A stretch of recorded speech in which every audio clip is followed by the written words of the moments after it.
नमस्कार, स्वागत है साहित्यिक झरोखा चैनल पर। हम कर रहे हैं निराला द्वारा रचित कविता राम की शक्ति पूजा। इस कविता के कुछ वीडियो मैं पहले करवा चुकी हूँ, जिनमें हमने पद्यांश की व्याख्या देखी थी। आज हम आगे के पद्यांशों को देखेंगे। यहाँ पर राम जब रावण के साथ युद्ध में प्रथम दिन जब युद्ध होता है और उनके मन में जब निराशा का भाव आ जाता है, उस समय का वर्णन इस कविता में किया गया है कि राम निराशा के भाव में किस प्रकार के जो परिस्थितियां हैं उनका सामना करते हैं, उनके मन में किस प्रकार के भाव आते हैं, हनुमान जी किस प्रकार के भाव अभिव्यक्त करते हैं। तो वो सभी कुछ हम इस कविता के माध्यम से देख रहे हैं। आज हम आगे की व्याख्या देखेंगे। पहले जो वीडियो मैं डाल चुकी हूँ उनका लिंक मैं इस वीडियो के डिस्क्रिप्शन में डाल दूंगी, तो आप वहाँ से कर सकते हैं। तो आइए शुरू करते हैं। यहाँ पर क्या कहते हैं कवि कि ये अश्रु राम के आते ही मन में विचार। अब से पहले जो हमने पद किया था उसमें राम जब बैठे हैं, हनुमान उनके चरणों में बैठे हैं, उनकी सेवा कर रहे हैं। जब राम की आंखों से आंसू उनके चरणों पर गिरते हैं तो हनुमान जी उन आंसुओं को देखकर बेचैन हो उठते हैं। तो क्या है कि ये अश्रु राम के आते ही मन में विचार, राम की आंखों से गिरे हुए आंसुओं को देखकर हनुमान मन ही मन क्या करते हैं, उद्वेलित हो उठा शक्ति खेल सागर अपार। उद्वेलित का मतलब क्या है, उत्तेजित हो जाना, कि राम के आंखों से या अश्रु जो उनके नेत्रों में आ गए हैं उनको देखकर हनुमान क्या है, उद्वेलित हो उठे, मन ही मन क्रोधित हो उठे। क्योंकि वो क्या सोचते थे कि उनके जो राम हैं, उनके जो स्वामी हैं, वो चिंतित नहीं हो सकते, वो भयभीत नहीं हो सकते। तो यहाँ पर कवि हनुमान के जो क्रोध है उसकी तुलना करते हैं, और किससे करते हैं, सागर से कर रहे हैं कि उद्वेलित हो उठा शक्ति खेल सागर अपार, कि जो हनुमान की शक्ति का खेल है वो अपार सागर के समान उत्तेजित हो उठा। हो स्वशित पवन 49 पिता पक्ष से तुमुल। हो स्वशित, स्वशित देखिए यहाँ पर ध्यान दें कि उस समय जो पवन कितनी है, 49। यहाँ पर जो पवन है उनको कितना माना गया है, उनकी संख्या कितनी मानी गई है, 49 मानी गई है। कि पवनों की संख्या कितनी है, 49, और वो सभी 49 पवन स्वशित हो उठी, अर्थात गति प्राप्त कर ली या तेज गति से बहने लगी। पिता पक्ष से तुमुल, तुमुल से तात्पर्य क्या है, भयंकर शोर। पिता पक्ष क्या हो गया, क्योंकि हनुमान वायु पुत्र माने गए हैं, तो यहाँ पर पिता पक्ष यानी वायु की ओर से भयंकर गर्जना होने लगी, भयंकर शोर उत्पन्न होने लगा वायु के, क्योंकि 49 प्रकार की वायु चल रही है, तेज गति से चल रही है। तो हनुमान की भाव को देखकर, उनके क्रोध को देखकर पिता पक्ष से जो पवन है या पिता जो पवन है उनकी ओर से भी भयंकर कोलाहल वहाँ पर होने लगा।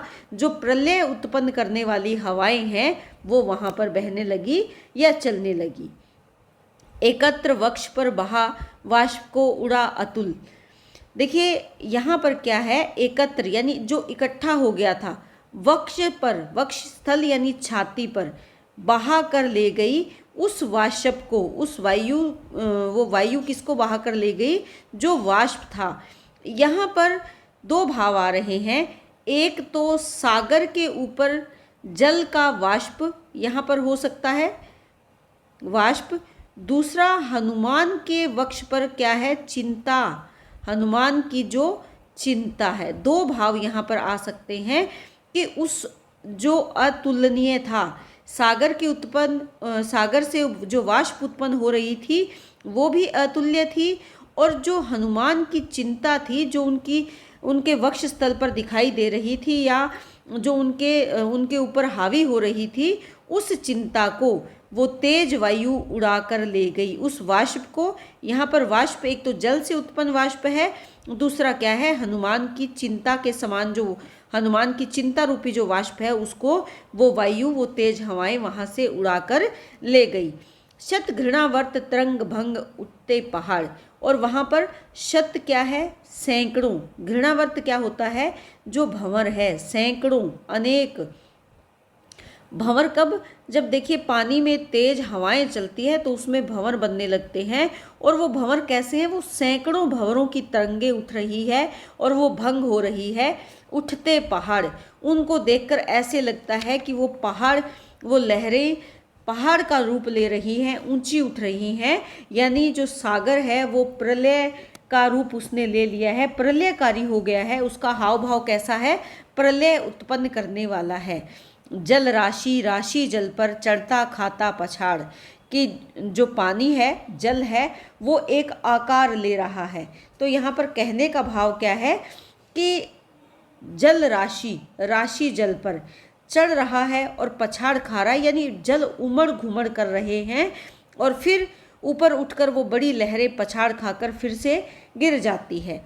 तोड़ता बंद प्रतिसंध धरा हो सफीत वक्ष। प्रतिसंध क्या होती है? सीमा स्थल, संधि स्थल। किसका? धरती का और समुद्र का जो सीमा स्थल है उसका। तो वहां पर वो सागर ऐसे लग रहा है कि वो बंधन को बंद तोड़ रहा है। किसका? सीमाओं का। धरा, धरती का। धरती के पास जो समुद्र की सीमाएं हैं, पृथ्वी की जो सीमाएं हैं, उनको तोड़ फोड़ रहा है। और एक विशाल सफीत वक्ष, सफीत यानी विशाल, वक्ष यानी छाती बनाकर क्या कर रहा है? दिग्विजय अर्थ प्रतिपल समर्थ बढ़ता समक्ष। और वो ऐसे लग रहा है जैसे दिग्विजय, सभी दिशाओं पर विजय प्राप्त करने का उसका जो अर्थ, यानी ऐसे प्रतीत हो रहा है कि उसने निर्णय कर लिया है। किसका निर्णय कर लिया है? सभी दिशाओं पर विजय प्राप्त करने का। और इसीलिए प्रतिपल, प्रत्येक क्षण वो समर्थ है आगे बढ़ने में, समक्ष यानी आगे बढ़ रहा है, सभी बाधाओं को दूर करता हुआ अपने निश्चित कार्य की ओर अग्रसर होने लगा है। तो यहाँ पर अगर हम देखें, कवि ने उत्तेजित हनुमान की तुलना किससे की है? भयंकर या विक्षुब्ध सागर के साथ की है। जिस प्रकार सागर में जब प्रलयकालीन तूफान उठता है, उसी प्रकार हनुमान के मन में भी विचारों का तूफान उठ रहा है। तो यहाँ पर प्रकृति के भयंकर रूप का वर्णन हुआ है, भयंकर रूप का वर्णन यहाँ पर कवि ने किया है। इसके साथ साथ इस पंक्ति में अगर देखें तो दो बातें सामने आई। एक तो सागर का रूप कैसा है, सागर के वाष्प को जो हवाएं लेकर जा रही है। दूसरा हनुमान की चिंताओं को उन जो पवन उनके पिता है वो उनको हरण कर रहे हैं। तो यहाँ पर कौन सा अलंकार होगा? इस पंक्ति में कौन सा अलंकार होगा? श्लेष अलंकार होगा, ये आप ध्यान रखें। दूसरा, यहाँ पर ऐसे प्रतीत हो रहा है कि सागर दिग्विजय प्राप्त करना चाहता है सभी दिशाओं में। तो दिग्विजय कौन प्राप्त करता है? मानव की ये कामना होती है। तो यहाँ सागर का क्या किया गया है? मानवीकरण किया गया है। तो यहाँ कौन सा अलंकार आएगा? मानवीकरण अलंकार यहाँ पर रहेगा। देखिए, पुनरुक्ति प्रकाश अलंकार स्वाभाविक रूप से पंक्तियों में आया है। ओज गुण है, वीर रस का परिपाक इन पंक्तियों में हुआ है। आगे कवि क्या कहते हैं कि शतवायु वेग बल डूबा अतल में देश भाव। तो यहाँ पर क्या है कि शतवायु, शतवायु से तात्पर्य क्या है? सैकड़ों पवनों के वेग वाला, वेग की बल यानी शक्ति वाला, वेग यानी उसका जो बहने की गति है, उस शक्ति वाला डूबा अतल में देश भाव। जो बहने वाला जो सागर है वो अपनी मर्यादा का उल्लंघन करके किसको भूल गया है? देश भाव को। देश भाव अपनी स्थान और समय को, अर्थात अपनी सीमाओं को भूल गया है। जल राशि विपुल मत मिला अनिल में महाराव। और वो एक विपुल यानी विशाल जल राशि को किसमें मिला रहा है? वायु में। अनिल यानी वायु में मिलाकर, महाराव का मतलब यहाँ पर क्या है? भयंकर गर्जना, भयंकर शोर उत्पन्न कर रहा है। कहने का भाव यहाँ पर क्या है कि जो सागर है वो अपनी मर्यादा को भूल गया है, अपने समय स्थान, अपने कार्य को भूल गया है। और वो विशाल जल समूह का मंथन कर यहाँ पर हो रहा है। किसके द्वारा? शतवायु, वायु के द्वारा जब सागर का मंथन किया जा रहा है तो सागर भी अपने स्थान और उसका जो उसकी सीमा है उसको भूल गया है। और वो क्या करने लगा है? भयंकर गर्जना उत्पन्न। महाराव का मतलब क्या है? भयंकर गर्जन, भयंकर शोर, भयंकर गर्जना उत्पन्न करने लगा है। किसके कारण? वायु की गति के कारण। क्योंकि यहाँ पर पवन जो हैं वो पिता पक्ष हैं, पवन हनुमान के पिता हैं, तो वो भी हनुमान की चिंता के कारण व्याकुल हो उठे हैं। और वो किस में दिखाई दे रहा है, जब वो सागर को उद्वेलित करते हैं, उत्तेजित करते हैं, सागर में उथल पुथल मचा देते हैं। व्रजांग तेज घन बना पवन हो महाकाश। देखिए व्रजांग, वज्रांग, वज्रांग से तात्पर्य यहाँ क्या है, वज्र जैसे अंगों वाला, यानी कठोर अंगों वाला, तेज घन, घन के समान तेज, बना पवन को महाकाश। यहाँ पर कौन है? हनुमान है। हनुमान क्या कौन है? जिनके शरीर कैसा है, वज्र के समान अंगों वाला, और वो किस प्रकार से गति है, तेज घन, तेज गति से, गति या तीव्रता के कारण कहाँ पहुँच गए हैं? पहुँचा कहाँ? महाआकाश। एकादश रुद्र शुब्द कर अट्टहास, अट्टहास यानी हंसी, ठहाके वाली हंसी लगाते हुए, एकादश रुद्र शुब्द कर, शुब्द यानी क्रोधित होकर। कौन है यहाँ पर? एकादश रुद्र यानी 11वें रुद्र, शिव के अवतार। 11वें रुद्र कौन है? शिव के अवतार कौन है? हनुमान। जो हनुमान है वो अट्टहास करते हुए पहुँच गए हैं महाआकाश में, बिल्कुल वैसे ही तेज गति से, जैसे पवन तेज गति से पहुंच गया है, उसी प्रकार जो कठोर अंगों वाले या वज्र के समान कठोर अंगों वाले 11वें रुद्र हनुमान, 11वें जो शिव के अवतार हनुमान हैं, रुद्र यानी शिव, 11वें यानी हनुमान शिव के अवतार कौन से हैं? 11वें हैं। गर्जना करते हुए विशाल आकाश में जा पहुँचे। रावण महिमा श्यामा विभावरी अंधकार, यह रुद्र राम पूजन प्रताप तेज प्रसार। देखिए यहाँ पर क्या है, एक तो यहाँ अलंकार को देखिए सबसे पहले, एकादश रुद्र, यहाँ पर कौन सा अलंकार रहेगा? यहाँ पर रूपक अलंकार आएगा, रूपक अलंकार आएगा। इसके साथ साथ जो तेज घन के समान है, यहाँ पर एक तो प्रकृति, तेज घन यानी प्रकृति, दूसरा क्या है? हनुमान। तो यहाँ पर दो भाव निकल रहे हैं, दो अर्थ निकल रहे हैं। तो यहाँ कौन सा अलंकार होगा? शेष अलंकार यहाँ पर आएगा। यहाँ आगे वो क्या कहते हैं कि रावण की महिमा, श्यामा कौन है? जो महाशक्ति है, काली। विभावरी का मतलब होता है रात्रि, तो एक तो रात्रि के लिए काली शब्द का प्रयोग यहाँ पर किया गया है, दूसरी जो महाशक्ति है, महाशक्ति, आदि शक्ति, महाशक्ति, उसके लिए किया गया है। तो वो कैसे है? अंधकार, अंधकार के समान है। तो यहाँ पर देखिए, उस समय जब हनुमान महाआकाश को निगल लेना चाहते हैं, समाप्त कर देना चाहते हैं, उस समय रावण की महिमा की रक्षा कौन कर रही हैं? माता काली, माता शक्ति कर रही हैं। श्यामा, श्यामा यानी महाशक्ति रावण की महिमा की रक्षा कर रही हैं, जो कि विभावरी यानी रात्रि के समान अंधकार में है, यानी रात के समान अंधकार में, अर्थात विकराल रूप उसने धारण कर रखा है। यह रुद्र राम पूजन प्रताप तेज प्रसार। और दूसरी कौन है? शिव। रुद्र कौन है? शिव। शिव के उपासक राम के, प्रताप क्या होता है? पराक्रम, और तेज का प्रसार करने वाले, उनको पूजने वाले कौन है? हनुमान हैं। तो यहाँ पर दो शक्तिशाली या दो शक्तियाँ आमने सामने हैं, एक तो महाशक्ति है और दूसरा कौन है? हनुमान है। उस ओर शिव शक्ति शिव की जो 10 स्कंद पूजित, इस ओर रुद्र वंदन जो रघुनंदन कूजित। देखिए एक ओर तो शक्ति है शिव की, यहाँ पर क्या है कि कहने का भाव देखिए, यहाँ इसको थोड़ा ध्यान से समझें, मुश्किल कुछ नहीं है, थोड़ा सा आप ध्यान से समझें कि यहाँ पर रावण पर तो शिव की जो महाशक्ति है उसकी कृपा है, दूसरी ओर हनुमान पर किसकी कृपा है? राम की कृपा है। तो यहाँ महाआकाश को कौन निगल लेना चाहते हैं? हनुमान निगल लेना चाहते हैं।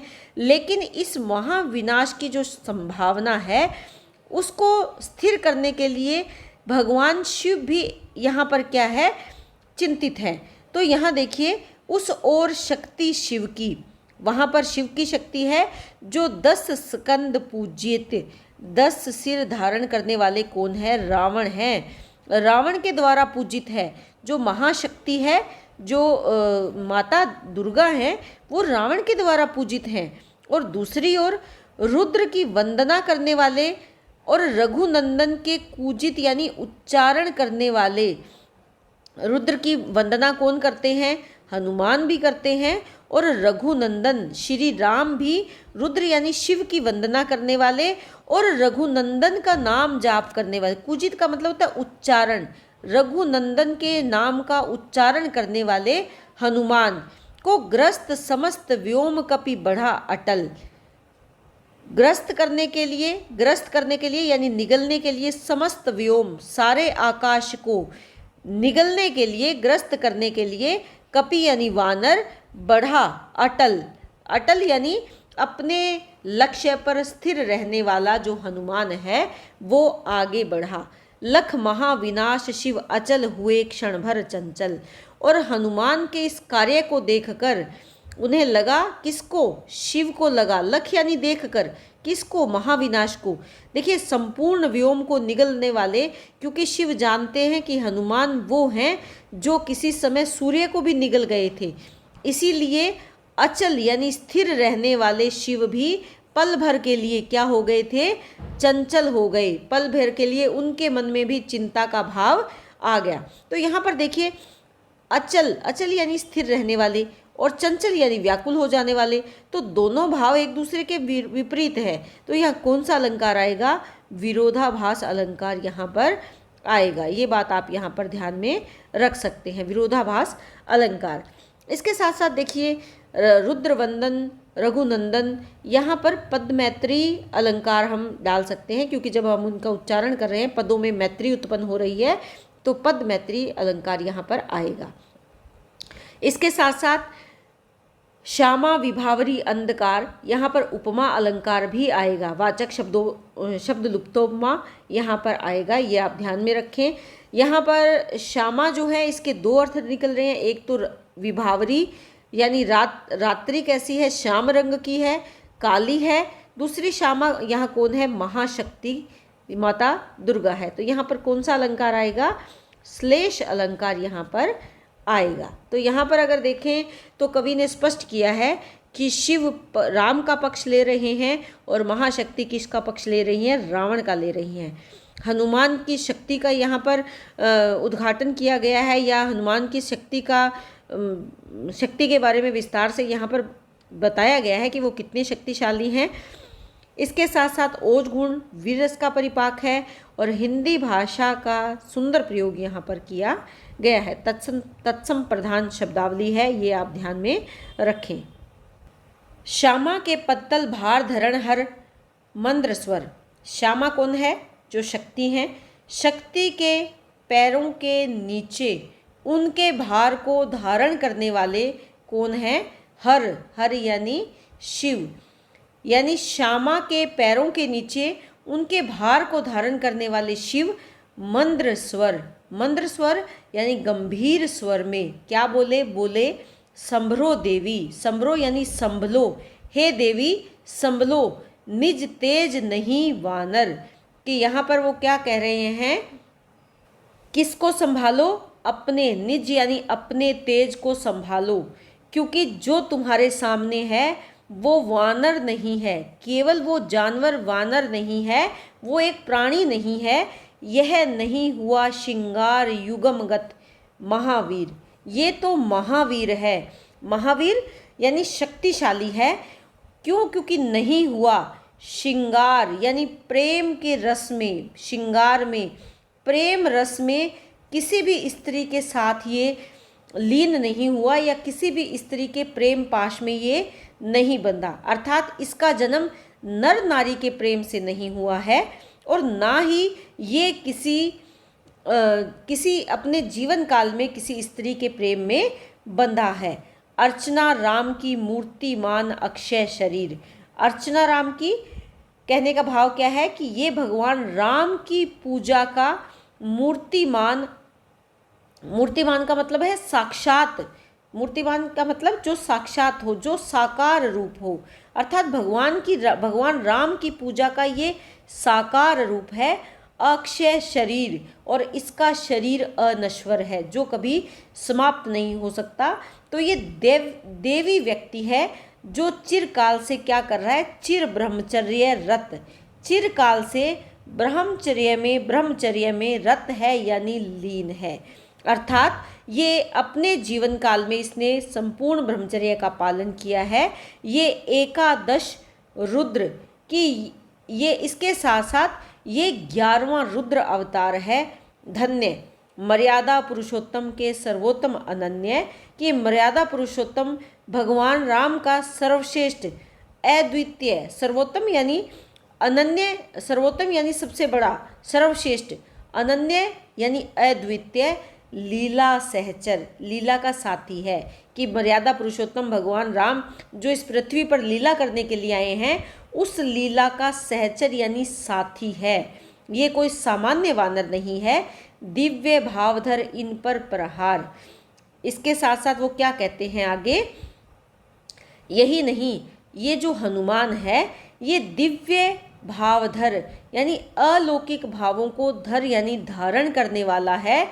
अतः हे देवी, यदि तुमने इन पर प्रहार, इन पर किस पर, हनुमान पर प्रहार किया, करने पर होगी देवी तुम्हारी विषम हार।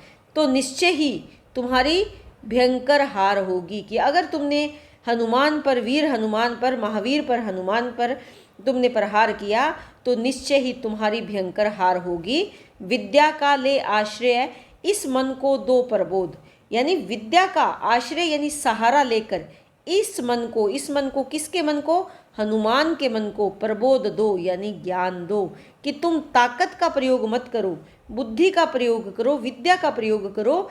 विद्या का प्रयोग लेकर, विद्या का आश्रय लेकर, विद्या का प्रयोग करके, विद्या का सहारा लेकर तुम हनुमान को ज्ञान दो ताकि वो इस स्थिति को टाल पाए। झुक जाएगा कपि निश्चय होगा दूर रोध, यानी अगर तुम एक तरीके से विद्या से अगर उसे तुम ज्ञान दोगी, समझाओगी, तो ये कपि यानी हनुमान झुक जाएगा, ये रुक जाएगा और निश्चय होगा दूर रोध। रोध यानी जो बाधा आ गई है, जो संकट आ गया है, ये संकट निश्चय ही दूर होगा। संकट क्या आ गया है, आकाश को, व्योम को निगलने का, क्योंकि राम के आंसुओं को देखकर हनुमान क्रोधित हो गए हैं और वो इस संपूर्ण आकाश को निगल जाना चाहते हैं। इसीलिए यहाँ पर वो जो शिव हैं वो देवी को समझाते हैं कि तुम इसका सामना मत करो, ये कोई सामान्य वानर नहीं है, सामान्य प्राणी या सामान्य जीव नहीं है, ये तो राम का भक्त है या राम की पूजा अर्चना करने वाला साकार रूप है। इसका शरीर अक्षय है, ब्रह्मचर्य का पालन इसने किया है। श्रृंगार युगगत, ये आप ध्यान रखें कि युगम गत, जो युगल शरीर से उत्पन्न ये नहीं है, यानी युगल दो शरीर के प्रेम भाव से उत्पन्न ये नहीं है, ये तो महावीर है, महाशक्तिशाली है। अर्थात कहने का भाव क्या है कि शिव यहाँ पर माता दुर्गा को समझाते हैं, महाशक्ति को समझाते हैं कि तुम जो वानर है इसे सामान्य मत समझो, ये हनुमान है जो स्वयं 11वें रुद्र के अवतार हैं, और अगर तुम इन्हें विद्या से ज्ञान दोगी तो ये मान जाएंगे और इन जो ये बाधा आ गई है, जो संकट आ गया है, ये भी दूर हो जाएगा। तो यहाँ पर अलंकारों की बात करें तो नहीं वानर, यानी वानर नहीं तो क्या है, तो इसलिए यहाँ पर कौन सा अलंकार आ जाएगा, अपनहुति अलंकार आ जाएगा यहाँ पर। इसके साथ साथ अगर हम देखें तो एकादश रुद्र अवतार है, यानी उसका रूप है, किसका, रुद्र का रूप है 11वां। तो यहाँ कौन सा अलंकार आएगा, निरंग रूपक आ जाएगा, निरंग रूपक अलंकार यहाँ पर आएगा। देखिए यहाँ पर लीला सहचर दिव्य भावधर इन पर प्रहार और तुम्हारी विषमहार, प्रहार और विषमहार, यहाँ पर क्या है, विशेष उक्ति आ रही है, तो विशेषोक्ति अलंकार इन पंक्तियों में रहेगा। यहाँ पर ये बातें आप ध्यान में रख सकते हैं। इसके साथ साथ अगर रस की बात करें तो ओज गुण है, वीर रस का परिपाक यहाँ पर हुआ है। हिंदी भाषा साहित्यिक है और संस्कृत निष्ठ शब्दावली का प्रयोग यहाँ पर कवि ने किया है। कहे हुए मौन शिव, ये सब बातें माता शक्ति को कहकर मौन हो गए। कौन मौन हो गए? शिव हो गए। यानी महाशक्ति को जब ये बातें उन्होंने बताई उसके बाद शिव मौन हो गए। पवन तनय में भर विस्मय, सहसा नभ से अंजना रूप का हुआ उदय। पवन तनय, पवन पुत्र कौन है? हनुमान में भर कर विस्मय, आश्चर्य, अचानक ही आकाश में अंजना, अंजना कौन है? माता अंजना, हनुमान की माता का रूप उदय हुआ। यानी वहाँ पर अंजना के रूप में कौन आई? जो शक्ति हैं या महाशक्ति, वो किस रूप में आई? अंजना के रूप में। किसके समझाने से? शिव के समझाने से उन्होंने अंजना का रूप धारण किया और वो अचानक ही आकाश में प्रकट हो गई। उनको देखकर हनुमान विस्मय से भर गए। बोली माता, और वो हनुमान से बोली, तुमने रवि को जब लिया निगल, कि तुम जब छोटे थे तब तुमने सूर्य को निगल लिया, तब नहीं बोध था तुम्हें, लेकिन तुम्हें तब उस बात का बोध नहीं था। रहे बालक केवल, क्योंकि तुम उस समय केवल एक बच्चे थे, एक बालक थे, तुम्हें ज्ञान ही नहीं था कि तुम क्या कर रहे हो। यह वही भाव कर रहा तुम्हें व्याकुल रह रहे। क्या अब भी वही बालक का जो भाव है वही भाव तुम्हारे भीतर है और वही तुम्हें रह रह कर व्याकुल कर रहा है? यह लज्जा की है बात कि माँ रहती सहसह, और ये मेरे लिए बड़ी ही लज्जा की बात है। मैं एक माँ होकर बार बार तुम्हारे ये कार्य सहन कर रही हूँ। देखिए यहाँ पर महाशक्ति का काम क्या था? हनुमान को समझाना। और हनुमान को कौन समझा सकता है? एक माँ से ज़्यादा अच्छा अपने पुत्र को या बालक को कोई नहीं समझा सकता। तो इसीलिए वो माँ अंजना के रूप में आई और वो उसको अपने बचपन के याद दिलाकर उदाहरण देकर समझाने लगी कि तब तो तुम बालक थे, लेकिन अब भी तो तुम बच्चों जैसा, बालकों जैसा आचरण कर रहे हो। वो कहते कि मेरे लिए बड़ी शर्म की बात है कि मैं क्या बार बार इसको सहन करती रहूं। यह महाकाश है जहाँ वास शिव का निर्मल, और अब तुम, पहले तुमने सूर्य को निगल लिया, तब तुम बालक थे, लेकिन अब भी तुम वही कार्य कर रहे हो जो अनुचित है। ये महाआकाश जिसको तुम निगल जाना चाहते हो, ये महाआकाश है, अर्थात ये अंतरिक्ष, यहाँ पर वास शिव का निर्मल, ये तो वो निर्मल या पावन स्थान है जहाँ पर शिव निवास करते हैं।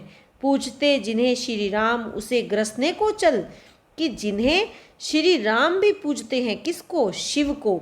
देखिए राम किसके पूजनीय है? हनुमान के। और शिव किसके पूजनीय है? श्री राम के। तो यहाँ पर वो राम से जोड़ती है इस बात को कि जिनकी सेवा या जिनकी भक्ति राम करते हैं, उस शिव के आकाश को तुम ग्रसने चले हो, निगलने के लिए चले हो। यानी जहाँ पर शिव निवास करते हैं उसे तुम ग्रसने जा रहे हो। ये सचमुच बहुत ही अनुचित कार्य है, बहुत ही अनुचित काम है।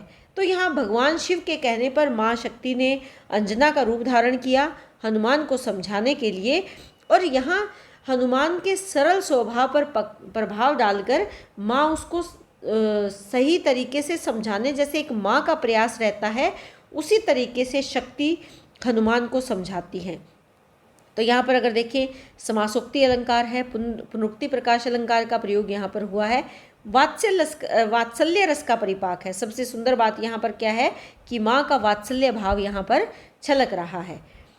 क्या नहीं कर रहे तुम अनर्थ, ये सब बातें बताने के बाद जो उन्होंने बताई कि जब तुम बालक थे तब तो तुम छोटे थे, लेकिन अब जो तुम कार्य कर रहे हो क्या ये अनर्थ नहीं है? अर्थात ये गलत नहीं है, अनुचित नहीं है। सोचो मन में, कि मन में विचार करो, क्या दी आज्ञा ऐसी कुछ श्री रघुनंदन ने?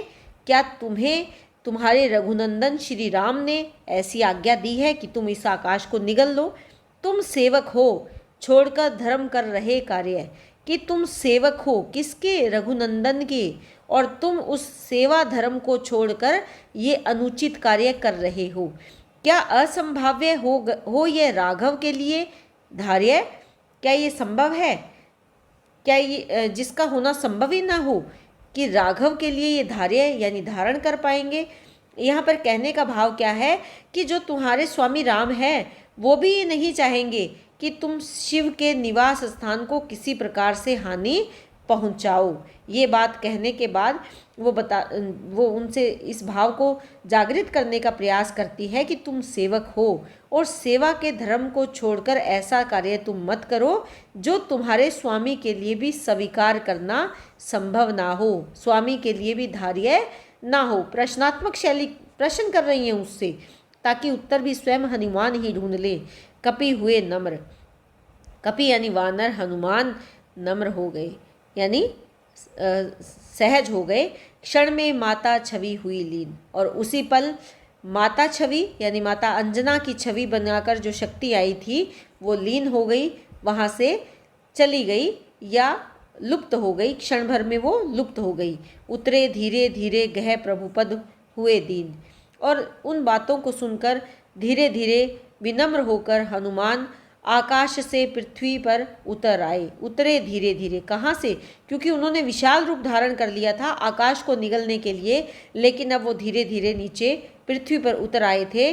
और प्रभु पद में, गह यानी पकड़कर, प्रभु पद श्री राम के चरणों को दीनतापूर्वक पकड़ लिया और उनकी सेवा में लीन हो गए। तो यहाँ पर कवि क्या स्पष्ट कर रहे हैं कि हनुमान अंजना रूप में महाशक्ति के परामर्श को स्वीकार कर लेते हैं और महाआकाश को ग्रसने का जो उनका विचार था उसको त्याग कर फिर से प्रभु के चरणों में सेवा भाव से लीन हो जाते हैं।